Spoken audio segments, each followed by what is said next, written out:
आप देख रहे हैं मराठवाड़ा तेज न्यूज़। अब हर खबर होगी अपडेट।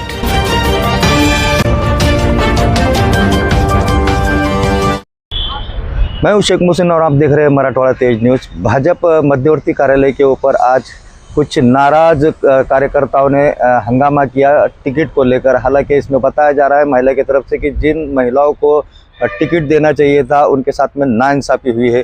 आप मेरे पीछे देख सकते हैं कि यहाँ पर मध्यवर्ती भाजपा का कार्यालय है, जहाँ पर कई सारे कार्यकर्ताओं ने इकट्ठा होकर यहाँ पर निदर्शनें किए।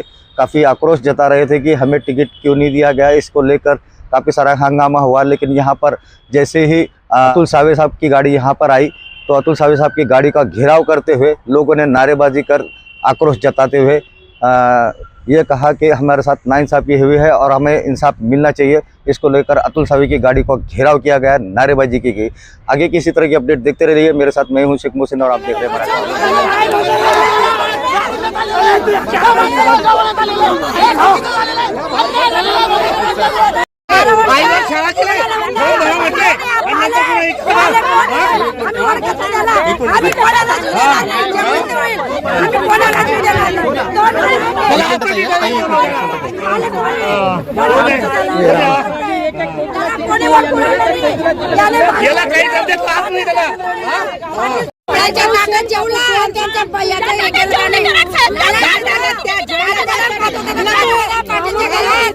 त्याची बायको दिली होती त्याने पाटील खाली समजलं म्हणून करत होता तो खाय खाय त्याला भेटत नाही आता कुठं त्याने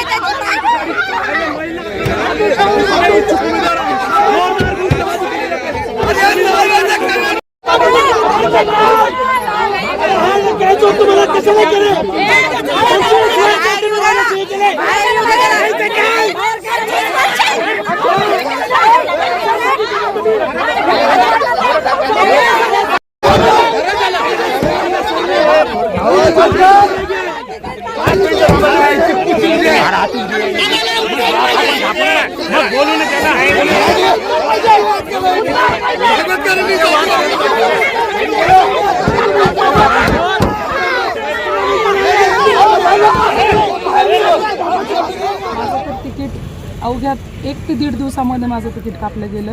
ते पण त्याचं कारण असं आहे की मराठा समाजाचा एक व्यक्ती जो राष्ट्रवादीकडून उभा आहे त्याचा धोका त्यांना वाटला, म्हणून या एरियातली महिला नको या एरियातली द्या अशा प्रकारचं माझ्या कानावर आलेलं आहे। माझं काम चांगलं असताना, माझं 22-20 वर्षाचा माझा जवळपास प्रवास असताना आणि माझ्या एरियामध्ये माझ्या प्रभागामध्ये सगळ्यांची मला पसंती असताना सुद्धा ज्या बाईला 4 लोकंसुद्धा ओळखत नाही त्या बाईला वेळेवर उभं केलेलं।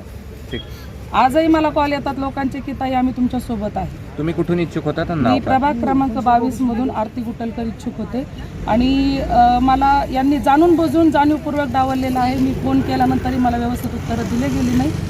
असं नाही म्हणायचं मला की मला त्यांच्याबद्दल काही निष्ठा नाही आहे, म्हणून आम्ही निष्ठेनेच काम केलेलं आहे। आम्ही दल बदलू लोक नाही आहोत, आम्ही पक्षाचे लोक आहोत, पक्षाचंच काम करणार।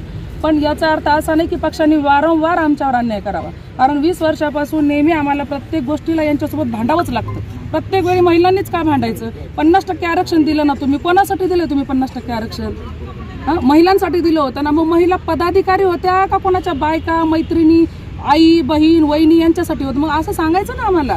आम्ही आमचा वेळ खर्च केला नसता, आम्ही पैसा खर्च केला नसता।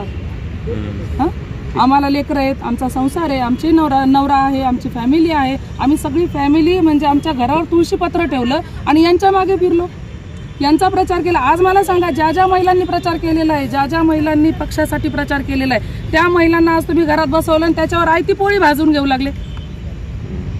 ठीक, थँक्यू।